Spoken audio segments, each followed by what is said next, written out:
નમસ્કાર વિદ્યાર્થી મિત્રો, નીલકંઠ વિદ્યાપીઠ વતી આપ સૌનું હાર્દિક સ્વાગત છે.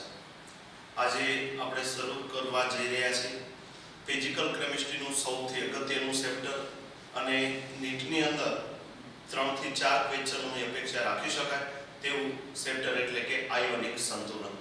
આયોનિક સંતુલન, રાસાયણિક સંતુલન ભણ્યા પછી આયોનિક સંતુલન આપણે ભણવાનું હોય છે. રાસાયણિક સંતુલન તમે બધા ભણી ગયા છો એવી આશા સાથે આયોનિક સંતુલન. તો આયોનિક સંતુલન પેલા કોને કહેવાય? આપણે આ ચેપ્ટરની અંદર એવા ઘણા બધા સંયોજનો ભણવાના છે કે જેમાં આયનો દ્વારા સંતુલન સ્થપાતું હોય. તમે વિદ્યાર્થી મિત્રો, આપણને ખ્યાલ છે કે ખાંડનું જલીય દ્રાવણ છે તે વિદ્યુતનું વહન કરતું નથી. ખાંડનું જલીય દ્રાવણ વિદ્યુતનું વહન કરી શકતું નથી, પરંતુ સામાન્ય ક્ષાર કે જેને આપણે સોડિયમ ક્લોરાઇડ કહીએ એનું જલીય દ્રાવણ છે તે વિદ્યુતનું વહન કરે છે. જો સોડિયમ ક્લોરાઇડના જલીય દ્રાવણમાં સોડિયમ ક્લોરાઇડનું પ્રમાણ વધારવામાં આવે, એટલે કે સામાન્ય ક્ષારની સાંદ્રતામાં વધારો કરવામાં આવે તો વિદ્યુત વહનમાં વધારો થાય છે. આવો આપણને સામાન્ય પ્રયોગ આપણને બધા વિદ્યાર્થી મિત્રોને ખ્યાલ જ છે. હવે માઇકલ ફેરાડે આ જે વિદ્યુત વિભાજ્ય પદાર્થો છે જે વિદ્યુતનું વહન કરવા માટે સક્ષમ છે એવા પદાર્થોને બે ભાગમાં વર્ગીકૃત કરવામાં આવ્યા. કયા બે વિભાગો? તો કે જે પદાર્થ જલીય દ્રાવણમાં વિદ્યુતનું વહન કરી શકે, જે પદાર્થ જલીય દ્રાવણમાં વિદ્યુતનું વહન કરી શકે તેવા પદાર્થોને વિદ્યુત વિભાજ્ય પદાર્થો કીધા, અને જે પદાર્થ જલીય દ્રાવણમાં વિદ્યુત પ્રવાહનું વહન કરી શકતું નથી તેવા પદાર્થોને વિદ્યુત અવિભાજ્ય પદાર્થો કીધા. હવે પાછું આગળ વિદ્યુત વિભાજ્ય પદાર્થોનું વર્ગીકરણ બે પ્રકારે થાય.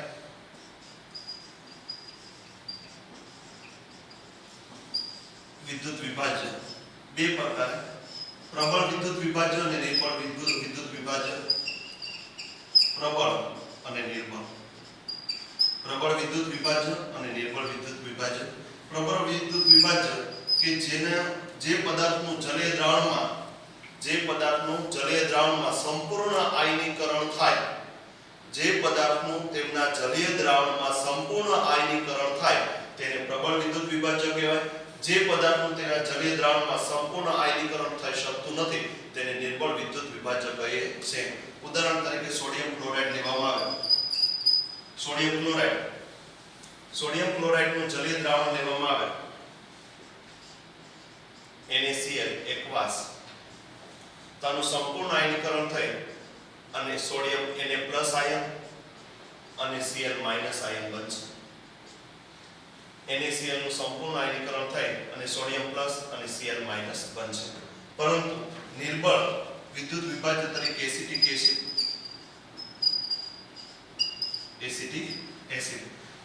એસિડનું જલીય દ્રાવણ લેવામાં આવે તો તેનું સંપૂર્ણ આયનીકરણ થતું નથી, પરંતુ H+ આયન, હાઇડ્રોનિયમ આયન અને એસિટેટ આયનમાં રૂપાંતર થાય છે. H+ એકવાસ અને એસિટેટ આયનમાં રૂપાંતર થાય છે. પણ અહીં સંપૂર્ણ આયનીકરણ થતું નથી. લગભગ 5% જેટલું આયનીકરણ થાય. લગભગ અણુનું 5% આયનોમાં રૂપાંતર થાય છે અને અણુ અને આયનો વચ્ચે સંતુલન સ્થપાય છે. એવું સંતુલન કે જેના જલીય દ્રાવણોમાં આયનોનો સમાવેશ થતો હોય તેવા સંતુલનને આયોનિક સંતુલન કહે છે. ફરીથી વિદ્યાર્થી મિત્રો, કે એવું સંતુલન કે જેના જલીય દ્રાવણોમાં આયનોનો સમાવેશ થતો હોય તેવા સંતુલનને આયોનિક સંતુલન કહે છે. આપણે અહીંયા સંતુલનની અંદર એસિડ, બેઝ અને ક્ષાર ભણવાનું છે. એસિડ, બેઝ અને ક્ષાર એ વિદ્યુત વિભાજ્ય વિભાગની અંદર આવે છે, જે પ્રબળ અથવા તો નિર્બળ વિદ્યુત વિભાજ્ય તરીકે વર્તે છે. આપણે અહીંયા મોસ્ટ ઓફલી ઓર્ગેનિક અને ઇનઓર્ગેનિક એસિડ ભણવાના છે. ઓર્ગેનિક એસિડ છે નિર્બળ વિદ્યુત વિભાજ્ય છે અને ઇનઓર્ગેનિક એસિડ છે એ બધા પ્રબળ વિદ્યુત વિભાજ્ય છે. તો આપણે અહીં એસિડ, બેઝ અને ક્ષાર ભણવાના છે. તમે જાણો છો વિદ્યાર્થી મિત્રો કે એસિડ, બેઝ અને ક્ષાર કુદરતમાં વિશાળ પ્રાપ્તિ સ્થાન ધરાવે છે કે જે કુદરતમાં ખૂબ મોટા પ્રમાણમાં મળી આવે છે.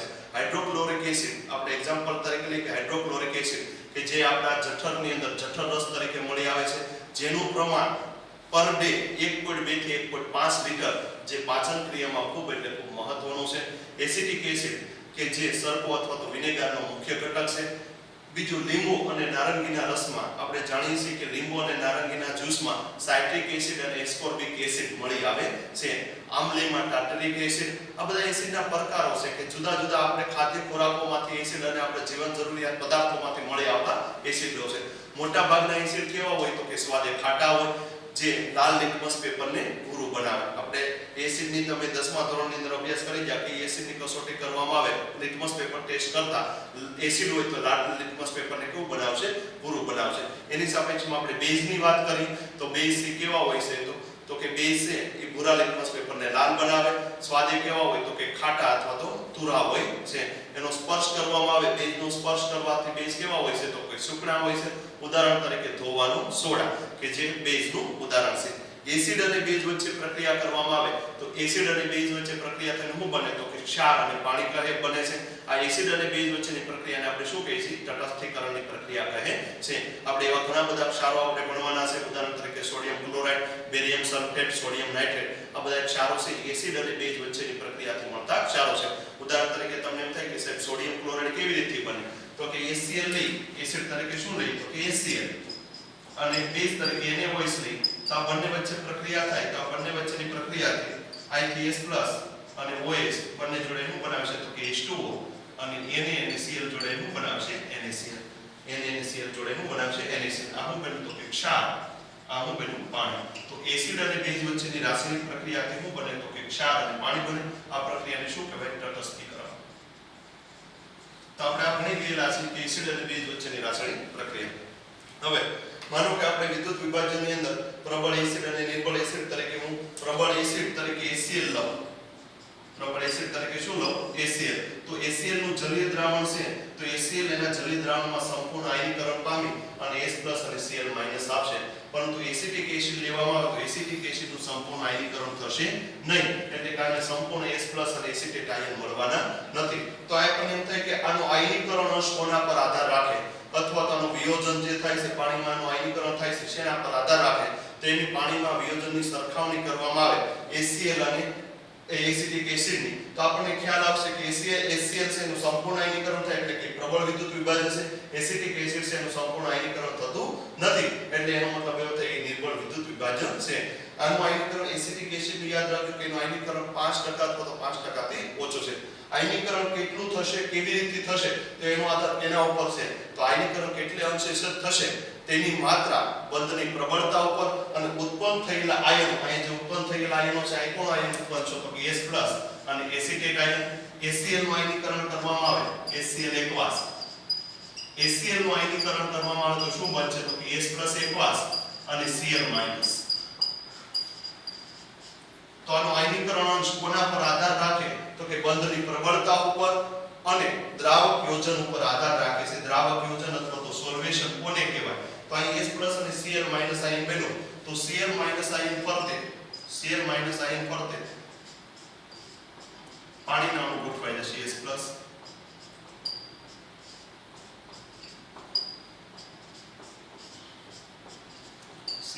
પર શું ગોઠવાઈ જશે પાણીના અણુ H2O અને સોલ્વેશન કહેવાય દ્રાવક યોજન.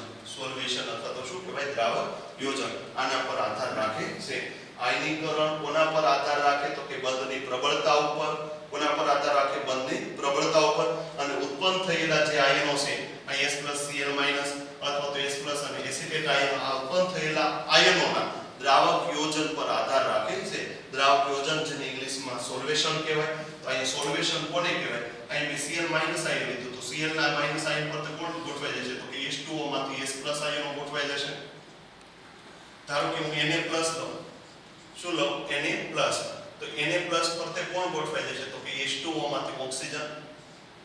શું કામ તો કે અહીં ધન આયન છે તો ધન આયન પર તે કોણ ગોઠવાય તો કે ઋણ આયન. H2O માં ઋણ વીજભાર કોનો હશે તો કે ઓક્સિજનનો. તો આને સોલ્વેશન કહેવાય. તો અહીં ઉત્પન્ન થતા આયનો ના દ્રાવક યોજન અને બંધની પ્રબળતા ઉપર આયનીકરણ આધાર રાખે છે કે કેટલું આયનીકરણ થશે. હવે વિદ્યાર્થી મિત્રો એસિડ બેઝ અને ક્ષાર એની તમને સામાન્ય થોડી વાત કરી. હવે આપણે ખૂબ મહત્વના ટોપિક ઉપર જવાનું છે. એસિડ કોને કહેવાય? એસિડ અને બેઝ. એસિડ અને બેઝની 3 અલગ અલગ વ્યાખ્યાઓ આપેલી છે. એક આર્યેનિયસ એસિડ બેઝની સંકલ્પના, એક બ્રોન્સ્ટેડ-લોરી એમ સિદ્ધાંત અને બીજો એસિડ બેઝ લુઈસ સિદ્ધાંત આપણે ભણવાનો છે. તો સૌપ્રથમ આપણે શરૂ કરી રહ્યા છીએ આર્યેનિયસ એસિડ બેઝની સંકલ્પનાઓ. વિદ્યાર્થી મિત્રો આર્યેનિયસ એસિડ બેઝ સંકલ્પના આર્યેનિસના મત મુજબ એસિડ કોને કહેવાય? તો સૌપ્રથમ આપણે એસિડની વ્યાખ્યા આપી. આર્યેનિસના મત પ્રમાણે જે પદાર્થ તેમના જલીય દ્રાવણમાં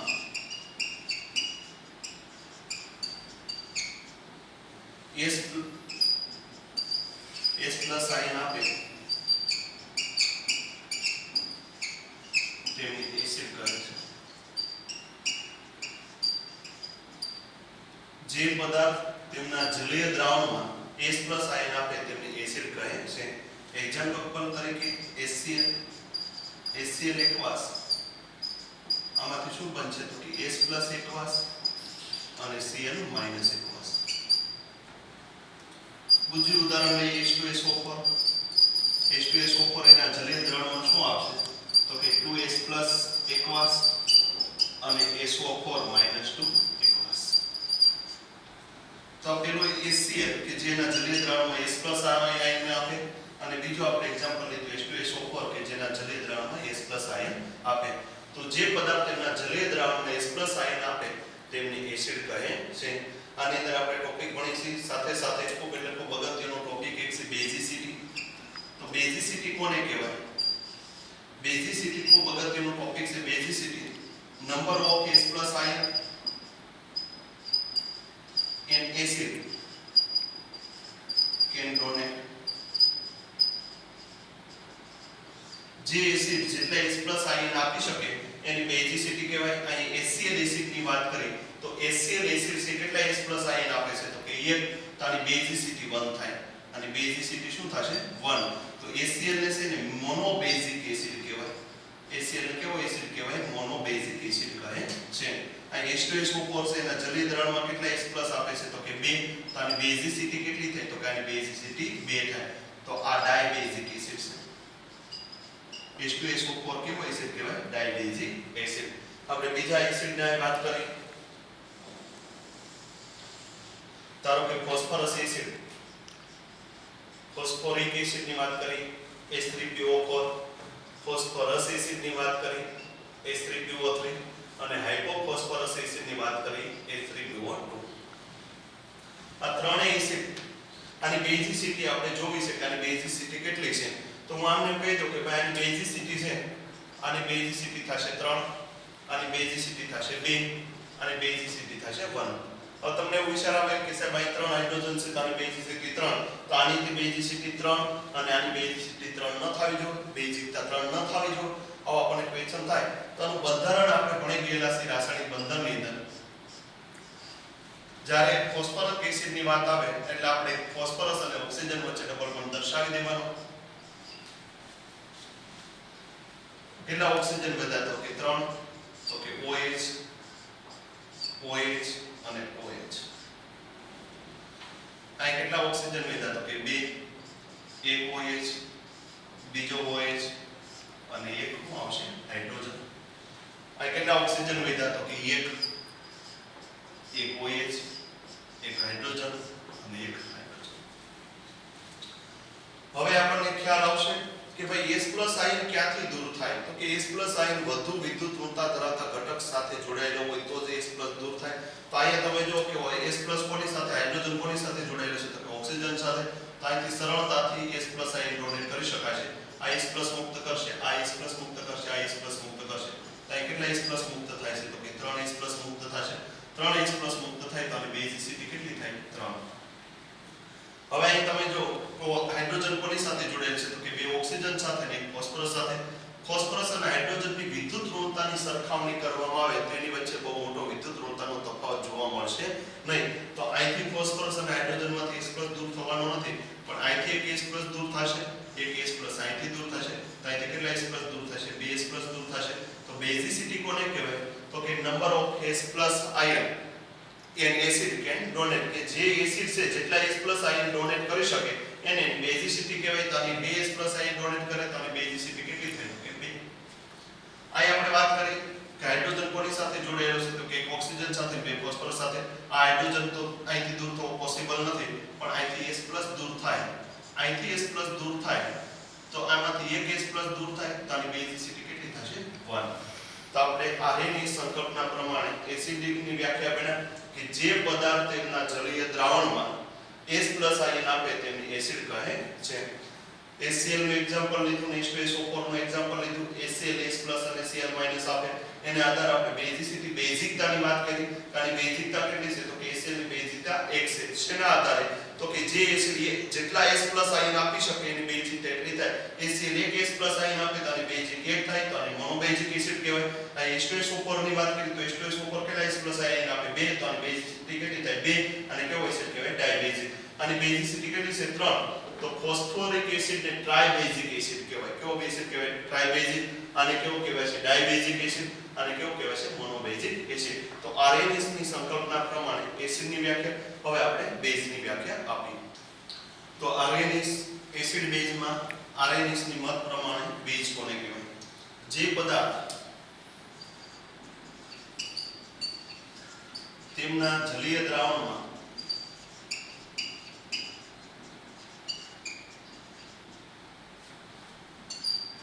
OH- આપે તેમને બેઝ કહે. બેઝની વ્યાખ્યા જે પદાર્થ તેમના જલીય દ્રાવણમાં શું આયન આપે OH- તેમને શું કહે છે બેઝ કહે છે. ઉદાહરણ તરીકે NaOH. NaOH નું જલીય દ્રાવણ લેવામાં આવે તો NaOH ના જલીય દ્રાવણમાંથી શું બનશે તો કે Na+ એકવાસ અને OH- એકવાસ. બીજું એક્ઝામ્પલ લઈ MgOH2 ટાઈમ એકવાસ. આનું જલીય દ્રાવણ શું આપણને આપશે તો કે Mg+2 આયન અને બીજું શું આપે 2OH- એકવાસ. ત્યાં બે પ્રકારના આપણે બેઝ લીધા એક NaOH ને MgOH2 ટાઈમ. આને આધારે ખૂબ મહત્વનો ટોપિક આપણે એસિડિટીની વાત કરવાની છે. એસિડિકતા. એસિડિટી કોને કહેવાય તો કે નંબર ઓફ OH- આયન એ બેઝ can donate. કે OH- ની સંખ્યાને એસિડિટી કહેવાય. અહીં NaOH કેટલા OH- આપે તો કે 1 તો આની એસિડિટી 1 થાય. એસિડિટી કેટલી થાય 1. NaOH ને મોનો એસિડિક બેઝ કહેવાય. NaOH ને શું કહેવાય mono acidic base. MgOH2 type. MgOH કેટલા OH આપે તો કે 2 OH આપે તો આની એસિડિકતા કેટલી થાય તો કે 2 અને એસિડિકતા કેટલી થશે 2. તો આને ડાય એસિડિક બેઝ કહેવાય. MgOH2 ટાઈપ શું કહેવાય ડાય એસિડિક બેઝ કહેવાય. તો અહીંયા પર બે પ્રકારના આયનો મિત્રો ભેળા એક H+ આયન અને એક OH- આયન.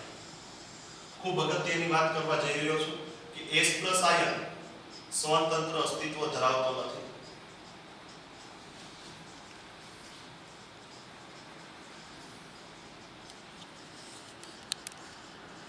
તમને ખ્યાલ છે કે H+ એટલે પ્રોટોન થાય. ખૂબ જ સક્રિય છે. H+ આયન સ્વતંત્ર અસ્તિત્વ ધરાવતો નથી પરંતુ તે જલીય દ્રાવણમાં H2O માં ઓક્સિજન પાસે બે અબંધકારક ઇલેક્ટ્રોન યુગ્મ છે. બે અબંધકારક ઇલેક્ટ્રોન યુગ્મ છે. તો અહીંથી ઓક્સિજન પાસેથી ઇલેક્ટ્રોન મેળવી અને H3O+ હાઇડ્રોનિયમ આયન બનાવે છે. શું બનાવે છે હાઇડ્રોનિયમ આયન H3O+. આનું સામાન્ય સૂત્ર હાઇડ્રોનિયમ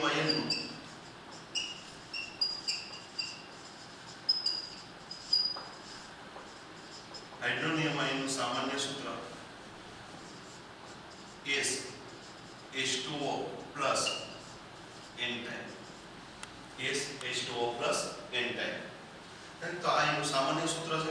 હવે આમાંથી કેવા પ્રશ્નો પૂછાય તમારી NCERT ના અભ્યાસક્રમની અંદર આપેલો જ છે. ક્વેશ્ચન આવી રીતે પૂછાય કે નીચેનામાંથી કયો આયન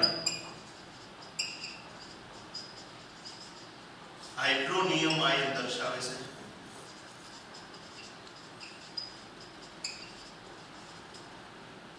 કયો આયન હાઇડ્રોનિયમ આયન દર્શાવે છે?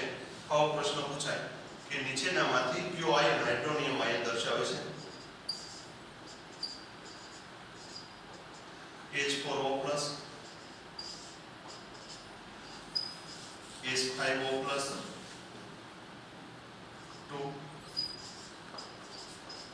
S7O+ અને D S7O+2. નીચેનામાંથી કયો આયન હાઇડ્રોનિયમ આયન દર્શાવે? આવા તમને ઓપ્શન આપી દઈએ S4O+, S5O+2, S7O+ અને S7O+2. આપણે એનું સામાન્ય સૂત્ર શું છે?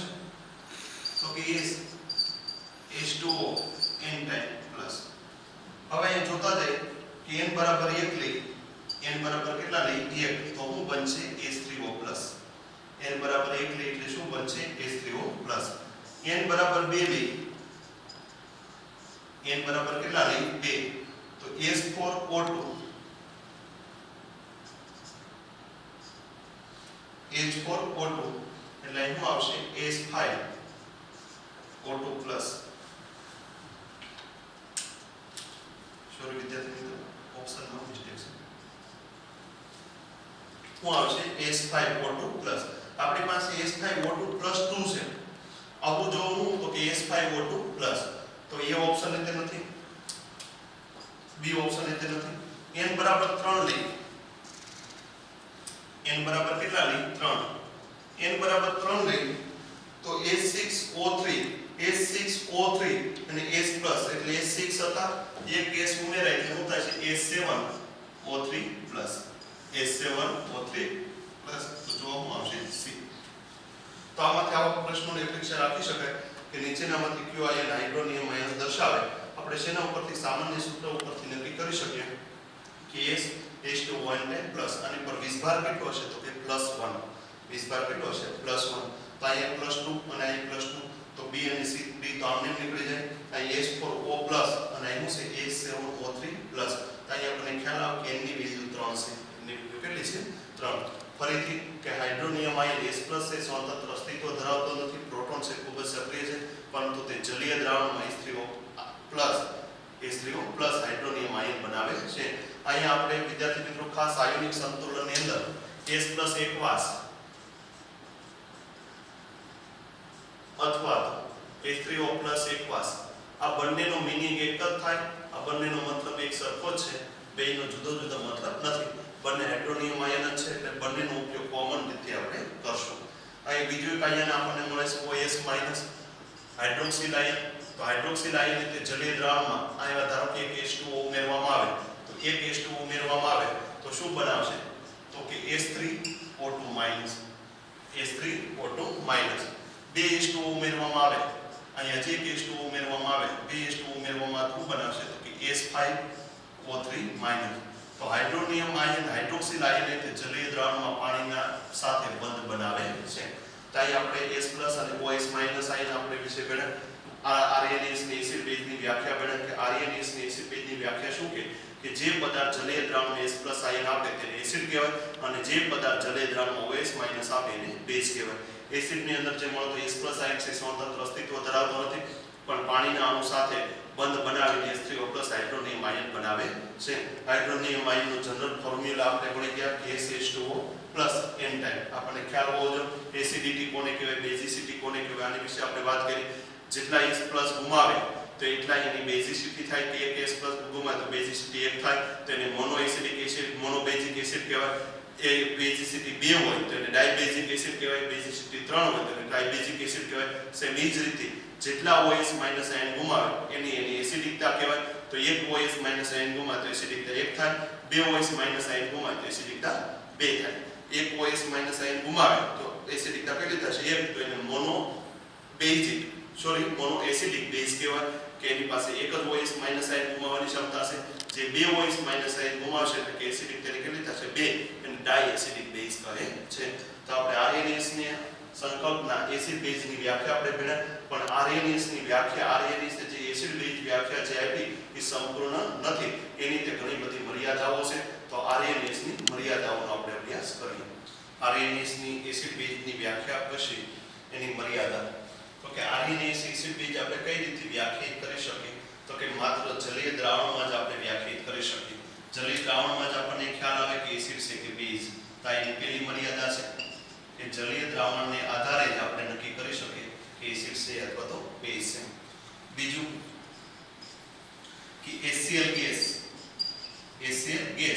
અથવા તો AlCl3, તો આ એસિડ છે એ આરએનએસ ના સિદ્ધાંત પ્રમાણે આપણે જાણી શકતા નથી. આ શું કામ? એસિડિક લાક્ષણિકતા ધરાવે છે HCl ની AlCl3, તો આરએનએસ સિદ્ધાંત પ્રમાણે નક્કી કરી શકાતું નથી. બીજું ઉદાહરણ લઈએ કે NH3 ગેસ અને PH3 ગેસ.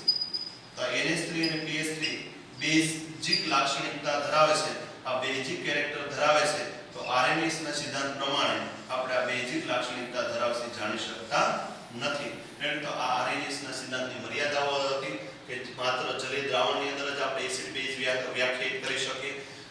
HCl ગેસ અને AlCl3, HCl ગેસની વાત કરું છું. HCl ગેસ અને AlCl3 એસિડિક લાક્ષણિકતા ધરાવે છે, જે આરએનએસ ના સિદ્ધાંત મુજબ આપણે જાણી શકતા નથી. NH3 અને PH3 ગેસ આ બેઝિક લાક્ષણિકતા ધરાવે છે, જે આરએનએસ ના સિદ્ધાંતથી આપણે જાણી શકતા નથી. આ આરએનએસ ની એસિડ બેઝ વ્યાખ્યા થઈ. હવે આપણે જે ભણવાનું છે બ્રોન્સ્ટેડ-લોરી એસિડ સિદ્ધાંત. વિદ્યાર્થી મિત્રો, આરએનએસ ની એસિડ બેઝ સંકલ્પના ભણી ગયા પછી બ્રોન્સ્ટેડ-લોરી એસિડ બેઝ સિદ્ધાંત. બ્રોન્સ્ટેડ-લોરી એસિડ બેઝ સિદ્ધાંતમાં એસિડ કોને કહેવાય?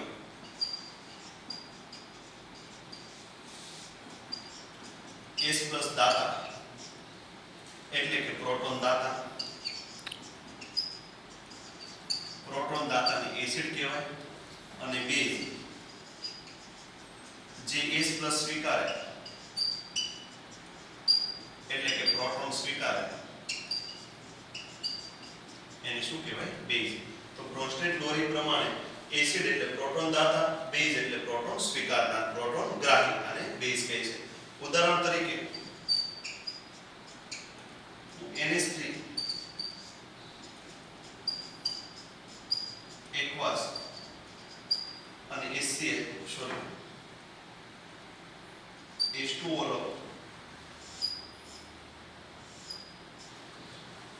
તો આમાંથી શું બનશે? તો કે NH3 છે એ એક પ્રોટોન સ્વીકારશે એટલે NH4 બનશે, અને પાણી છે S+ આપશે એટલે શું બનશે? OS-, NH4 એકવાસ અને OS- એકવાસ. તો અહીંથી આપણને ખ્યાલ આવ્યો કે NH+, NH3 છે શું સ્વીકારે છે? તો કે પ્રોટોન સ્વીકારનાર. પ્રોટોન સ્વીકારનાર એટલે પ્રોટોન ગ્રાહી. H2O શું છે? તો કે પ્રોટોન દાતા. H2O છે પ્રોટોન દાતા. તો H2O શું બનશે? તો કે એસિડ, અને NH3 શું બનશે? બેઝ. આ એક ખૂબ અગત્યનો એક ટોપિક આપણે શીખવાનો છે. આ બેઝ છે, તો આને અનુરૂપ જે પ્રોટોન સ્વીકારે છે એને સયુગ્મન એસિડ કહેવાય. સયુગ્મન એસિડ. અને જે S+ આપે છે એને સયુગ્મન બેઝ કહેવાય. પ્રોટોન આપે છે એને શું કહેવાય? સયુગ્મન બેઝ. તો એ બેઝને અનુરૂપ NH3 શું કરે છે? પ્રોટોન સ્વીકારે છે. પ્રોટોન સ્વીકારે છે તો શું બને છે? NH4+.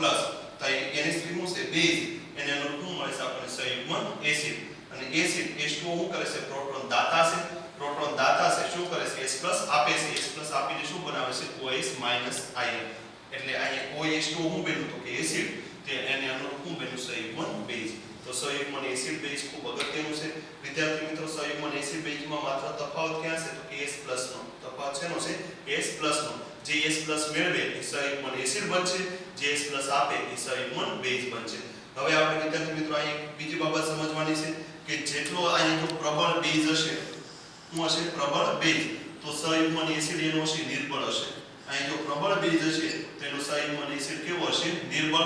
અને અહીં નિર્બળ બેઝ હશે તો એનો સયુગ્મન એસિડ કેવો હશે? તો કે પ્રબળ હશે. અહીં ધારો કે પ્રબળ એસિડ હશે, શું હશે? પ્રબળ એસિડ, તો એનો સયુગ્મન બેઝ કેવો હશે? નિર્બળ. અને અહીંયા નિર્બળ એસિડ હશે તો એનો સયુગ્મન બેઝ કેવો હશે? પ્રબળ. બીજી કે સયુગ્મન એસિડ બેઝ વચ્ચે તફાવત કેટલાનો છે? તો કે S+ નો. તફાવત કેટલાનો છે? S+ નો. જે S+ મેળવે છે એ સયુગ્મન એસિડ બને છે, જે S+ આપે છે એ સયુગ્મન બેઝ બને છે. બીજું એક એક્ઝામ્પલ લઈએ આપણે H2SO4 નું.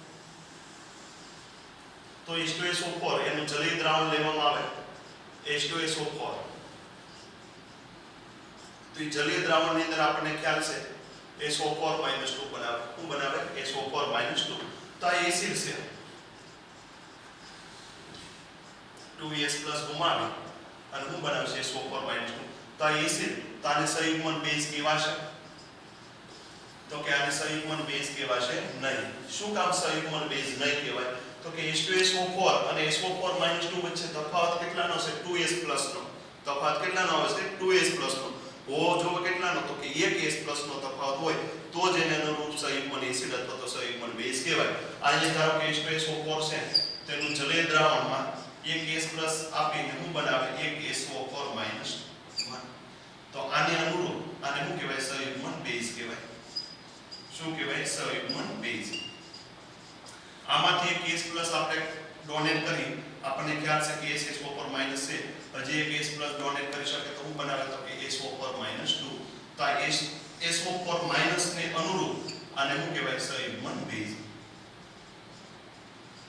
આ SO4 - 2 ની સાપેક્ષમાં આ એસિડ છે અને આ એસિડનો આ શું મળે આપણને? સંયુગ્મન બેઝ. આ બંને વચ્ચે તમે જો કે 1s+ નો તફાવત છે. 1s+ નો તફાવત હોય તેને અનુરૂપ સંયુગ્મન એસિડ બેઝ આપણે વ્યાખ્યાયિત કરી શકીએ. અહીંયા તમે જો તફાવત બેનો છે તો આને ડાયરેક્ટ આપણે આને સંયુગ્મન બેઝ કહી શકશું નહીં. પણ આમાંથી પહેલા આ બને SO4 - તો આને શું કહેવાય? સંયુગ્મન બેઝ. આ SO4 માંથી શું બને? SO4 - 2 1s+ ડોનેટ કરે તો શું બનશે? SO4 - 2. તો આ એસિડને અનુરૂપ આનું શું બનશે? સંયુગ્મન બેઝ. તો વિદ્યાર્થી મિત્રો, બોર્નસ્ટેડ-લોરી સિદ્ધાંત પ્રમાણે એસિડ એટલે પ્રોટોન દાતા, બેઝ એટલે પ્રોટોન સ્વીકારનાર. અહીંયા આપણે ઉદાહરણ લીધું NH3 અને H2O. NH3 અને H2O ની બંને વચ્ચે રિએક્શન થાય તો H2O એટલે પ્રોટોન દાતા અને NH3 એટલે પ્રોટોન ગ્રાહી. NH3 પ્રોટોન સ્વીકારી શું બનાવશે? તો કે એને અનુરૂપ સંયુગ્મન એસિડ અને H2O છે પ્રોટોન દાન કરે શું બનાવશે? સંયુગ્મન બેઝ. બીજું એક્ઝામ્પલ લઈ. ધારો કે HCl ની H2O સાથે રિએક્શન કરવામાં આવે. H2O ની HCl સાથે રિએક્શન કરવામાં આવે તો અહીંયા HCl છે એ એસિડ છે. શું કામ? તો કે પ્રોટોન્સ S+ ગુમાવે શું બનાવશે? Cl- અને આ પ્રોટોન મેળવી અને શું બનાવશે? H3O+. HCl પ્રોટોન ગુમાવે શું બનાવશે? Cl-. અહીંયા એનો જોશું એટલે Cl- એટલે HCl શું બન્યું? તો કે પ્રોટોન દાતા. પાણી શું બન્યું? તો કે H+ મેળવો. H+ મેળવો એટલે પ્રોટોન ગ્રાહી. તો H2 શું બનશે? બેઝ. તો અહીં HCl એસિડ છે. HCl માંથી શું બન્યું? Cl-. તો Cl- ને શું કહેવાય? તો કે સંયુગ્મન બેઝ. એસિડ માંથી બન્યું એટલે બેઝ આવશે સંયુગ્મન બેઝ. H2 શું છે? બેઝ. H2 શું કર્યું? તો કે H+ સ્વીકાર્યો. H+ સ્વીકારીને શું બનાવ્યું? તો કે H3O+. તો H3O+ ને શું કહેવાય? સંયુગ્મન એસિડ. તો જે પ્રોટોન સ્વીકારે એ સંયુગ્મન એસિડ બને અને જે પ્રોટોન દાન કરે એ સંયુગ્મન બેઝ બને. તો અહીં બે ઉદાહરણો મેં તમારી સામે લીધા, એક એમોનિયાનું એક HCl નું. બંનેનું પાણી સાથેનું ઉદાહરણ લીધા. તો એકમાં પાણી એસિડ તરીકે વર્તે, એકમાં પાણી શું વર્તે? બેઝ તરીકે વર્તે. તો પાણીનો આ ઉભય ગુણધર્મી ગુણ આપણને જોવા મળ્યો કે પાણી એસિડ તરીકે તે વર્તી શકે અને પાણી બેઝ તરીકે તે વર્તી શકે. એ વિદ્યાર્થી મિત્રો, બોર્નસ્ટેડ-લોરી સિદ્ધાંત ખૂબ અગત્યનો છે. બોર્નસ્ટેડ-લોરી સિદ્ધાંત પ્રમાણે એસિડ કોને કહેવાય, બેઝ કોને કહેવાય આપણને ખ્યાલ હોવો જોઈએ. એસિડ અને બેઝની વ્યાખ્યા પ્રમાણે સંયુગ્મન એસિડ કોને કહેવાય અને સંયુગ્મન બેઝ કોને કહેવાય એ આપણને ખ્યાલ હોવો જોઈએ. સંયુગ્મન એસિડ અને સંયુગ્મન બેઝ વચ્ચે તફાવત કેટલાનો હોય? S+ નો તફાવત હોય.